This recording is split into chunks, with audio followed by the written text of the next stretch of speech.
It's easy to fool people when they're already fooling themselves. Here's your look at the new Hot Toys Spider-Man Far From Home Mysterio 6-scale collectible figure.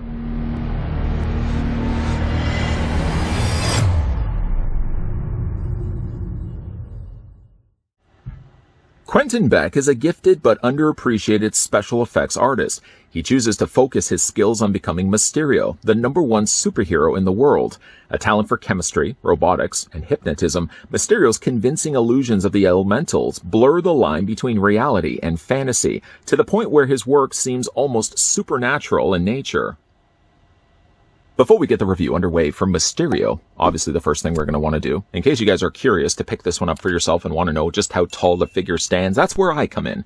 That's where I provide necessary 411. And in order to do that, I'm going to use this. This is my tape measure.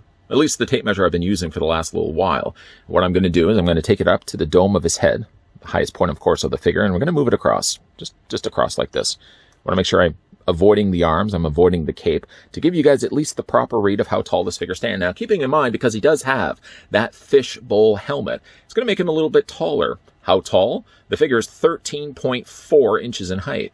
We can switch that over to centimeters, revealing that the figure is 34.1 centimeters tall.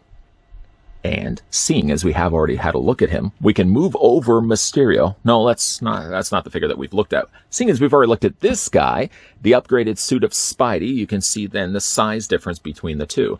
Like in the movie, Quentin Beck is taller than Peter Parker. So of course, when it comes to the Hot Toys releases, factoring in that fishbowl helmet, Mysterio is quite a bit taller than the upgraded Spidey suit we looked at before. When it comes to displaying 6-scale figures, I always appreciate when companies throw extra things in there, other options for the way you can display the figure. And certainly when it comes to Mysterio, he does have, drawing your attention to the far left of the screen, he does have some extra options available. If you, though, want to just stick to the basics of the stand, then yes, he does come included with the same hexagonal display stand that all other Hot Toys generally come with. Of course, the detailing done to the top is usually a little bit different, and Mysterio definitely has a lot more color going on here. Now, the surface of this, like with other Hot Toys, tends to be more of a kind of coarser or smoother sandpaper. But it does have some nice detailing done to it. Of course, down below there, you've got the Spider-Man Far From Home logo. And then just in front of that, while it's not a placard, they have at least printed Mysterio's name along the front of it with some additional detailing. And I appreciate the fact that they actually did do that as well. Now, of course, attached to this, I've already taken the liberty and luxury of attaching the adjustable neck. This comes in 2 pieces when you get it out of the display box. When you get it out of the box, it comes in, like I said, 2 halves. Take the top part, which seemed a little bit on the looser side, and this just basically fits into the top like this. I mean, anybody who's been collecting Hot Toys by now already knows the drill when it comes to these, and you basically have a waist clip that then clips around Mysterio's waist. One other thing you can also do, too, going back to the tickle trunk and pulling out something that came with the upgraded suit Spidey. Remember, he came included with one of the drones. Now, Hot Toys did technically release a drone set on its own. I didn't end up picking it up because it just seemed so expensive for what I think boiled down to be only 3 drones. But I can most definitely use the drone that came included with the upgraded suit Spidey. And you'll remember, this basically just attached. Let me just unattach it there. There you go, detach it. And you can see it just fits. The peg fits into the hole, just like that. And then you've got yourself the drone that attaches via adjustable neck. Now, this adjustable neck can also fit with Mysterio's, too. All you have to do is take the cap off the end of it. And then from there, you're going to then feed this down, which will be a lot easier if I had loosened this screw, but you'll just have to take my word for it for the time being. We're just going to wiggle this down, and essentially what you then have is like a little accompanying drone that could be displayed along Mysterio. Technically, it's not a piece that really comes included with the figure. This is just something that I've decided to add with my Mysterio, which I just so happen to have with the upgraded suit Spidey. There is that option available as well. And then, of course, moving everyone's then attention over to the far left of the screen, you get a couple of these little smoke spirals, sort of these little snakes that spiral their way around the display base. They're made of a somewhat translucent plastic. In fact, you can see more of the translucency from the bottom of the base than you can for the rest of it. But it has some really nice texturing and additionally some nice paint work done to it. Slightly a little more opaque in some of the areas with some incorporating of more of a lighter colored airbrushed green. while keeping then to the coloring of more of a mint green for the rest of it. Now you have one of them, it's a lot longer, and then you have a shorter one that you basically can not quite connect the two together, but if you get yourself the display base, and you get your Mysterio eventually around him, but then you just take these little cloud pieces, and you literally just wrap them around the display base. It gives you, again, a little something extra to look at when you have the figure on display. Between that and between the drone that you really can't see right now, it's a great way, I feel, to display the figure on your collection space. And one good thing about it, too, is the way that they've sort of localized everything. When you're looking at the base as well, it's permanently, well, it's got a sharp angle to it. So it actually is kind of intended to fit the end of the display base, just like that. Again, it doesn't really take up much space at all. It's not one of those obnoxious, big, over-the-top, oversized displays that we've seen with previous figures before, where you essentially have to fit like this figure, and then maybe you may have space for one more figure on a shelf. With this, you're pretty much still only occupying the same amount of space as a regular display stand. It's a little bit bigger, but not by too much. Which then brings us to the accessories that come included with this figure. Mysterio, I'm sure everybody already knows by now, is my favorite Spider-Man villain. Not only did I love the idea that he was actually in Far From Home, but the very idea as well that we're getting ourselves a Hot Toys release of him. Super, super excited. And for the most part, he's a pretty good figure. There are a few things that we'll talk about in a second. Why don't, though, for the time being, we talk about the accessories that come included with the figure. He does have the triangular constructs, the little illusion pieces that he uses. He actually gets 2 of these that you can attach with the figure's hands. Now, these, if you can look closely enough, they're somewhat, again, translucent on the outside, with, of course, the center triangle with the eye in the middle of things. If you flip it around, though, you can certainly see the magician behind the curtain. This basically just attaches to his hands. Not, again, the hands that are currently in the sockets of his forearms. He does, however, come packaged with these hands, which not only serve as just gestured hands. Let's grab the other one so you can see the other one, too, as well. These are, of course, not only used for just gestured hands, but also serve the purpose of holding those constructs. Before doing that, of course, I want to show you guys the detail work done to the hands. Really, some nice work done to these. And then on the inside of the hands as well.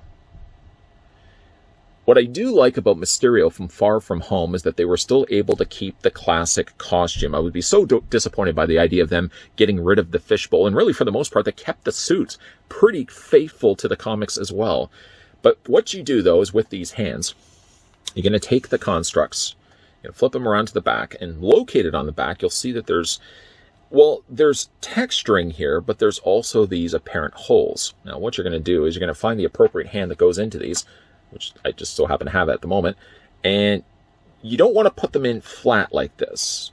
Instead, what you want to do is you want to have it as if he's sticking his hand into a keyhole, for example. Is that what hands do? And then you basically just fit each individual fingers, just showing you what I'm doing here. There's a hole. You're basically just fitting the fingers into those, just like that. The thumb usually is the last thing, and I just end up just bending the thumb a little bit so it fits into those holes. And essentially you get this, him holding the energy effect or the spell construct. And that's super cool. Again, you can kind of see there's light actually behind it, or at least, you can see my hand behind it. We'll do the exact same thing on the other side as well. They are specifically set and designed for a unique hand. So you can't use like this hand with the other one and vice versa. Again, you just fit the hands into the holes. Is this entertaining enough? I certainly hope me doing this isn't too boring. It's just to show you more as a tutorial. I'd like to think that at the end of the day, not only are these reviews fun, but hopefully well and informative as well. So once you get those in place, I find it's helpful to do this first and then to swap the hands out. All you're going to do is take the figure. There is one area I will talk about later on when we talk about more of the figure and less about the hands. It's these parts right here. I don't know if you can actually see or not, but they're actually lifted from the rest of his forearm. These are supposed to stick out like he does have in the original comics, although his gloves in the comics were more square and boxier. They sort of have mimicked the same idea. But as you'll see here, these are just little struts of softer plastic that are like away from the forearm enough that you can see like there's a gap. You just want to be careful when putting pressure against these. But all you'll do is sort of grab in between those and wiggle the hand off. Then from there, grab the appropriate hand, making sure, of course, you're following the rules. The thumbsies go in. In this case, one of them has already fallen out, so we're just going ahead. You know what? Just put the hands in as they are right now. I find for one reason or another, this side hand seems harder to get in than the other one. I don't really know why. We'll just plug the first one in. Probably would be easier, I guess, to put the hands in first, because you do really have to hold the forearms and just kind of be careful that you're not crushing those side areas. You know what, we'll take the other hand out. Take the other hand out of the spell construct, and like I said, we'll just get that hand in place.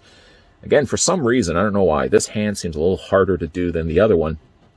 But it also has always been the issue, too. Whenever you have, like, gauntlets on forearms, you always have to kind of bring them further back like this, just enough to clear up space with the peg in the front, and then get the hands attached to it like that. Once those hands are in place, then we can revisit putting these hands back onto these. Although doing it this way, the opposite way of what I wanted to start with, it means a lot of times the hands will then ultimately fall off when you're trying to put them back into these triangles. A few moments later, we do have Mysterio with the illusion effects attached to his hands. And again, we'll just spin them around so you can certainly see how they attach, just with the thumbs and the individual fingers slotted into those holes located on the back. Having spent some time just doing this now, I'm not really sure which way I would recommend. I mean, one thing that works better is by having the hands already in place. All you have to do is just line the hands up to the holes. But a lot of times, while doing that, the hands do pop out. At the end of the day, just do whatever you find is easiest to get those hands to go from what they looked like before to what they look like right now. And what they look like right now is really neat. They don't light up or anything like that. I suppose what they could have always have done too is added batteries to the insides of the forearms like they usually do with Iron Man figures. Though then that would have been able to at least illuminate these. It probably would have also increased the cost of Mysterio and certainly would have made the figure a lot more expensive than he already was. Might as well finish with the rest of his hands before we move on to the rest of Mysterio's accessories. The last of his hands are a bunch of closed fists.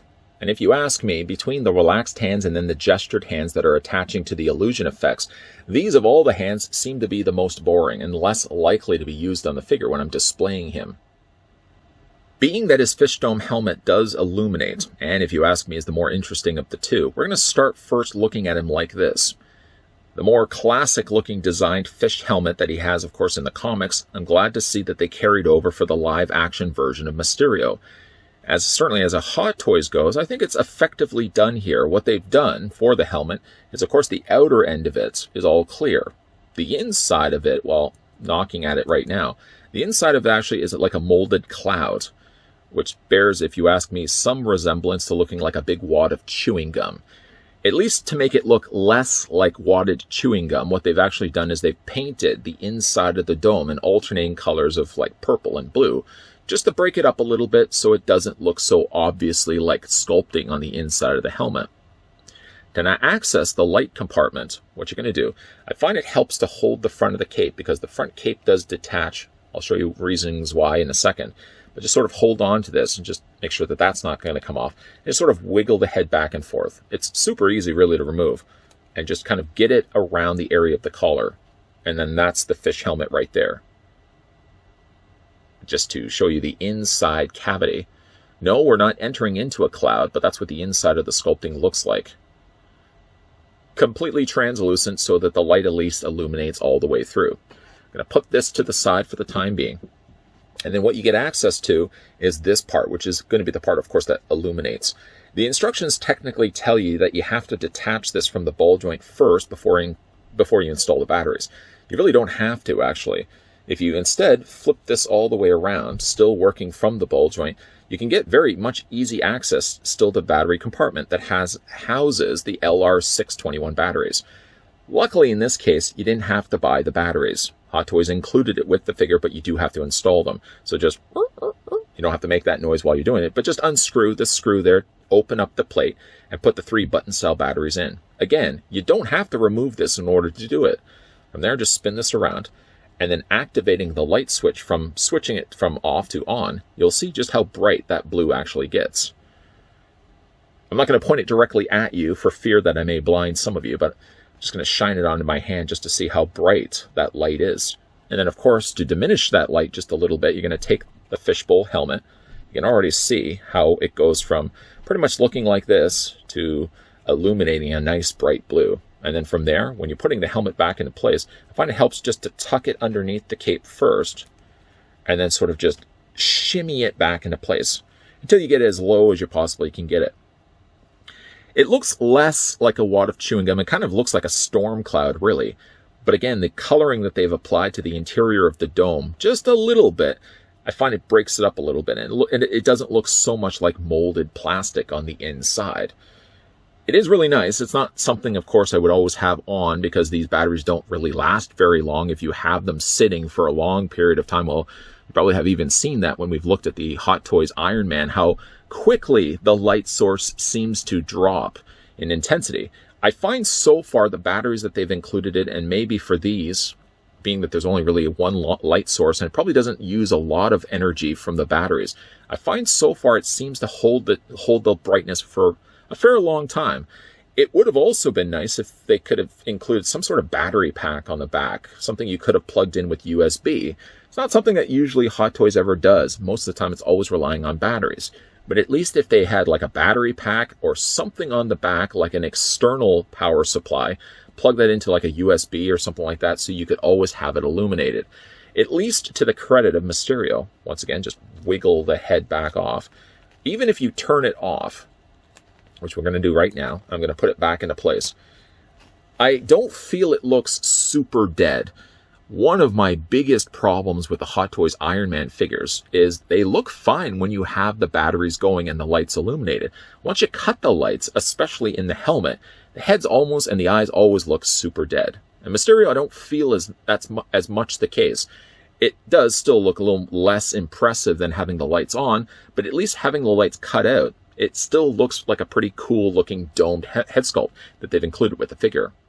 If, though, you'd like to display him instead with the Quentin Beck head sculpt, well, they do include this as well.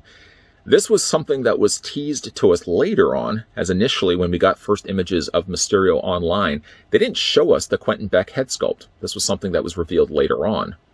We're going to put Mysterio down here just for 1 second, because I do want to talk a little bit about the head sculpt. Let's just flatten out his feet so the figure isn't going to fall over. There we go. Getting a closer look at Quentin Beck's head sculpt. While I feel for the most part it's a good likeness, something lacks here, I think, in the jaw department. I don't know if maybe the chin seems too long. I feel it looks a little bit better from the sides than it does from the front.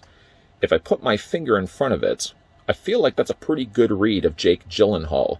But something, I don't know, something is lacking a little bit when it comes to his chin area. He seems also very spotty. It could also just be the case that I've got it so close to the camera like this. You're not usually going to be looking at a figure's head sculpt so close like this, but it does look like he's a little spotted, doesn't he? Anyways, you can put this onto Mysterio's body. All that's involved is actually, there's two ways of displaying the figure. We're going to first go back to the dome. We're going to remove the dome like that. And this time, unlike last time, I'm actually going to detach this as well from the ball peg. Just wiggle this back and forth. It's not super difficult. We just want to make sure. I think the ball peg is still built into the body, so you don't have the risk of the ball peg coming along for the ride. And then from there, you can go ahead and just take Quentin Beck's head sculpt and just fit it back then onto that ball peg. It's a little tricky at times to kind of get it all in there, but there we go. You have this look. It's not bad. It's still a nice looking way to display the figure. But again, I don't know. I feel like there's something missing on his head sculpt. Something seems a little too narrow here, and I feel like his chin is way too long. But at least there's that option available if you want to display the figure. There is also one other way to display the character. You're going to go ahead and just remove the headpiece. You can get access to the cape, and what you will want to do, these little side decorative pieces that are the eyes, you just want to detach those. They're not magnets necessarily, but they're pegged in place. So very carefully, do it on both sides. You just want to detach them from the holes. And then on the back of his cape, there's a little clip piece. It's a little harder to see here, but it's a little clip piece that sits on a ledge. Actually, there's the clip right there. And what it does is it sits just on the inside of his torso piece. And then from there, you can remove and detach the cape altogether. I guess we can certainly just leave it decapitated Mysterio here for one second. I just want to show you quickly what the cape looks like. We'll probably spend a little more time talking about the cape in a second, but the cape has some really nice detailing done to the interior of it. I was a bit surprised, though, that the sides of the cape don't have a wire frame, but yet the bottoms of the cape do. Also, the way that they've printed on the imaging here, I find like the cape seems to be prone to kind of sticking together. If you pick up this for yourself, you might find yourself periodically just going in there and just kind of separating off the cape, because like I said, something about the way they've printed it, it seems like all the parts of it want to stick together. The material that they have actually used is nice. It's kind of like a velour, really. And the coloring on it is really quite vibrant. The neat thing about it, though, is the top of the cape, the shoulder piece, is actually reinforced by plastic. Not only does it make it more durable, but it keeps a continued shape to it, so you don't have to worry. Like, sometimes with capes, especially, and it's not much of a tangent here, but sometimes when you get 6-scale capes, because the top part is still more of the material, they never sit appropriately on the figure's torso, and they sit soft. At least with Mysterio here, the way that they've reinforced the interior of the cape like this, making this a solid plastic underneath like that, it keeps the shape permanently like this, and it gives them a much more defined design, if you ask me. Now that we've removed the cape, let's go ahead and put his head sculpt back in and just fit it onto that ball joint.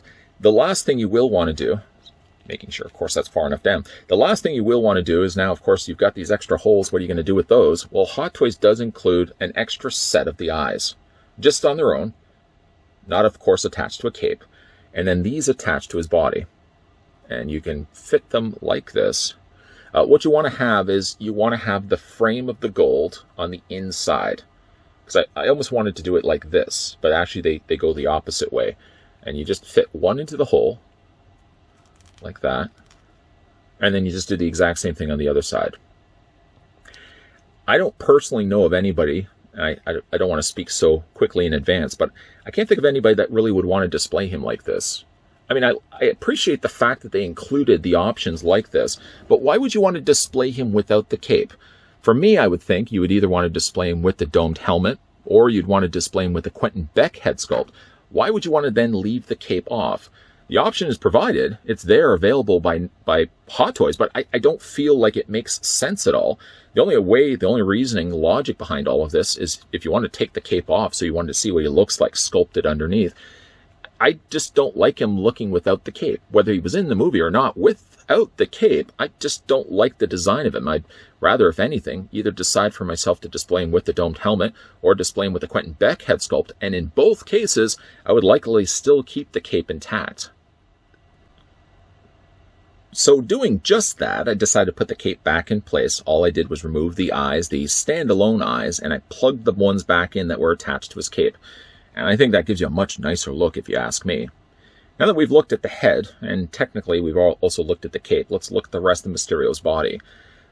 So much of this inspired by its original comic source material, though you can see while still taking rooted concepts from the comics, they still modernized it in such a way that it would look like it would be practical in a Marvel film. For example, like the colors of the green costume, for example, is a little darker, I feel, than what he would have had in the comics. Something I did want to talk, though, about when it comes to the material is the material has like a stretchiness to it. It has a little bit of give. It does have decent pattern work done to it, but I find like the material is a little thin. Comparing it to the Spider-Man, and for this we'll just put Quentin Beck down for a second. Actually, it makes probably a good idea. Put him down here for a second, and we'll just bring in Spider-Man here, so you can see the difference between the two with the Quentin Beck head sculpt. Spider-Man had also a similar type of material, but I felt like the material was a little bit thicker than what we're getting here with Quentin Beck. I don't want to use the comparison that reminds me of paper, but it feels very thin. And I think, if anything, places that would eventually start splitting would be the areas around the joints. The elbows especially, I feel like those are probably going to be places that down the road, if there ever was going to be a problem with this particular figure, it would be in the areas of the joints where any bit of that costume starts bending. Again, I feel like the material is super thin. Maybe not paper thin, but it's pretty thin. A lot thinner, I felt, than what we got with the upgrade suit, Spider-Man suit. Of course, we already looked at the gauntlets. We can go back and look at those again. Very similar to, again, how we looked in the comics. Instead, though, we've got these, well, we've already looked at them already, these strips of plastic. And along the top of it, it's got some really small to see, unless you look at it really close like this, but really intricate sculpting that they put to the tops of the gloves. I mean, I like the look of the gloves. I'm just worried, again, certainly when it comes to putting the hands in place, you really don't want to put a lot of pressure against these. We get a little bit further down, and going back to the point I mentioned earlier about the material that they're using, I notice it especially here in his crotch. Why of all the places do we have to focus in on the figure's crotch? I apologize. But the reasoning why we're looking at his crotch, so much time spent here, is because I find like the material seems the tightest right here. You can see the seam lines, of course, the way that the material was sewn together, but especially right here, drawing so much attention to it. Right here, it seems like the material is super tight. Like it could start, well, it wouldn't start immediately, but I think stretching the legs too far out for too long, I feel like the seam may start giving way. Because like I said, the material right here is super tight. Okay, we'll stop talking about his groin already. He does have the little ringlets here that go along his thighs. These seem to be separate pieces, but not something I would suggest really trying to move up and down for the risk that you could rip the fabric that's underneath it. And then, of course, underneath that, we've got his gold boots. Really nice colored-looking boots. One thing that they have done, I'm happy to see, is that the top of the boots is separate from the actual foot part of the boots. I mean, while looking at it, it does, in a way, give you the illusion, speaking of Mysterio's illusions, but it does give you the illusion that it is one consistent boot, when it really isn't the case. These feet are completely separate than they are from the tops, and I also noticed like the tops of the boots are a little bit more of a softer plastic, where clearly the bottom, where the feet are more of a stronger, more rigid plastic. One last time, we can certainly look at the undersoles of the figure's feet. I don't know why, again, I always want to look at the undersoles, but we want to kind of cover off all the territory on the figure, and you can certainly see as well, they've sculpted the undersoles of his feet. So the figure really has a lot of nice detailing done to it. Long term, I am worried about the stress done to the material here, whether that will start splitting. It's really a shame, really, when you consider Hot Toys, that it's an investment that you have to put into these figures. These figures are like $200 to $300, and you then have to maintain them. You have to make sure that they're under certain lit, weather, interior, temperature conditions, that the material isn't going to start degrading, flaking, or, and again, in this case, I feel like they could start splitting over time. I know that's not certainly something we want to talk about just yet. So instead, what we'll talk about is the figure's articulation. Keeping this head sculpt on, because this would be the best way to showcase at least the head articulation. The head is on a ball joint for obvious reasons, so you can move the head up, down, back and forth. Still don't feel like I've got the head completely onto the ball peg. It seems to also follow the trend of having the head as being part of the neck. Though, strangely, when you're looking at the side of Quentin Beck's head sculpt, you can see like there's a line right there just underneath his hairline, almost as if the head should have been a separate moving piece from the rest of his neck. Get that back in there. For the arms, now the arms hinge out, I wouldn't comfortably say at a 90-degree angle bend, but maybe just a little less than that, 45, 50 perhaps. You can hinge those out. You can also bring the arms forward. You can bring the arms back. He swivels at the bicep, and then of course he does have a double hinge on the elbow. Mileage may vary about that material there. For obvious reasons, a little harder to access an abdomen crunch or upper torso ball joint because he's encased with this armor piece. But there is something going on behind the scenes. You're just not really able to move it around too much. For the lower legs, the legs split out. Again, I wouldn't probably stress moving them any further past this point, because like this area right here, drawing everybody's attention again to it, a little on the tight side, starting to, and like the seam is literally right there too. But the legs do move forward, they move back, they swivel at the top where they're connected to that ball peg. Double hinge on the knee. There is technically articulation here, more so from the way that the feet are assembled. Of course, there's the foot in the ankle pivot. You can move those back and forth this way. You can move them up and down this way as well. So the figure does have still all the same articulation that one would expect to find in a 6-scale figure.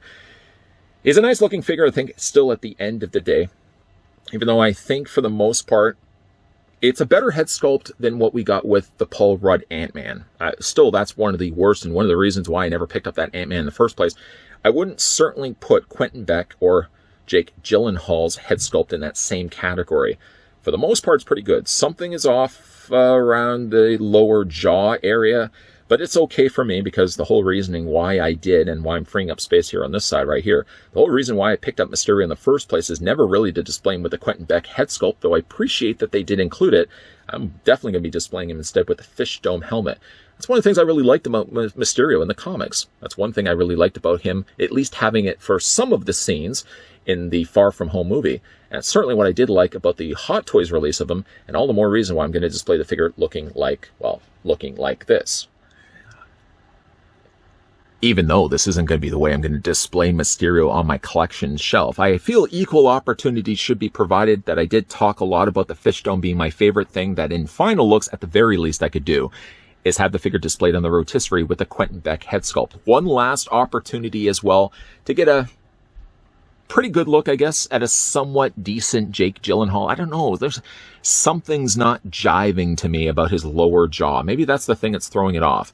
If you can think of what's off about this figure's portrait, at least with this head sculpt, please let me know down below in the comment section. Maybe you guys are seeing something that I'm not seeing. Something, it's there, it's close. It's not Ant-Man bad, but something's off with his lower, and he almost seems to have like a blank look on his face. Anyways, at the end of the day, I'm still going to display him with the fishbowl helmet. That's the way I like Mysterio. I always loved characters that have oversized helmets, like 8-Ball. 8-Ball's another good example of that. Just an oversized helmet. That's the way I want to display Mysterio. As nice as it is that Hot Toys did include the Quentin Beck head sculpt, I'm never going to display it with the figure. Who am I kidding? I could say that maybe periodically I might go back to the shelf, open up the door, pull the fish dome head sculpt on and off, and put the Quentin. Who am I kidding? I'm not even going to finish that story. I'm never going to do that. I'm going to always display the figure with the fishbowl helmet. It is nice to see it lights up, and at least it's a little more accessible than a regular Iron Man. Iron Man, you just have to dismantle everything on the figure to get access to the light up features, at least to Mysterio's credit. All you have to do is remove the helmet, turn on the light switch, put the helmet back on. That's it. At some point, I would hope down the road that Hot Toys can think of another solution. I mean, not only just for the waste of these batteries, because they're going to have to go back to the environment. I'm going to preach about the whole matter. But if they could find some other alternative to that, a built-in power supply, something that could plug in via USB, would be a great solution for people that like to have their things on displayed all the time. Mysterio, I'm probably not going to have him displayed with the lights on all the time. And at least to his credit as well, if you have the lights off, he doesn't have that dead look on his face like most of my Iron Men have when I don't have the lights turned on. Mysterio does have pretty good looking accessories, as you'll probably see obviously in final looks. I don't have them displayed with the illusion constructs, but they're there. They're available there as an accessory if you want to display them with the figure. One thing I did do though in final looks, as you probably already see, is I've got the little smoke effects, spiraling around the lower half of his body. One good thing about those is that they don't attach to the display stand. So if you are somebody that doesn't even really like to use, people like to go sometimes with more realism that they don't. I've seen people online that just completely, but they don't even use those display stands. They like to make use of wires and they like to make use of clear things that make the figures look a little more realistic. At least with the smoke effects, they're not permanently married to that display stand. You can just display the figure without them, which is probably what I'm going to maybe do anyways. Sometimes I like to display the figures with display stands. Other times, just like to have them standing on their own. Either way, though, a nice looking Mysterio. My only problem, and I hate to be that guy. I hate to be the person that continues to worry about things. But, you know, to commit $200 to $300 on a Hot Toys figure, and then you just know you can't pose the figure like this. You can't pose the figure like that. You gotta watch out for having like lamplight shining on or hotter conditions where that material will start flaking, splitting, and cracking. I do feel like the material that they used for Mysterio's costume is a bit on the thin side. It's kind of hard to convey that in a review, and maybe I'm hoping I did convey it well enough that the material feels a little thinner than it did with the upgrade suit Spider-Man. I hope that doesn't translate down the road to splitting in some of the areas where you have the figures permanently bent. Other people may not have any concerns whatsoever, but again, for a $200 to $300 figure, I know I'm that guy. I'm that guy. I'm that guy. I would be worried, again, about the material splitting. Okay, that's the last thing I'll talk about for this. Have you guys yet picked up Mysterio? I know in some places, many online sites currently have him on a pre-order with a release date of like August, September. I was able to actually get this one ordered a little bit sooner than that because Mysterio, like I said, was definitely a character I wanted to have in my collection space. Unfortunately, I'm going to have to give my regards to Quentin Beck's head sculpt. You know, you served the purpose, at least for this review. Going totally back to the fish dome helmet. That's the way I'm going to go. That's the way I'm going to display the figure. What do you guys think of him? Let me know down below in the comments section. We can chat. We can shoot the breeze. And certainly while you're also there, and just say you're new to this channel and you're enjoying all the content, make sure you hit that subscribe button down below too. Did you know that I do reviews on Hot Toys figures? I do.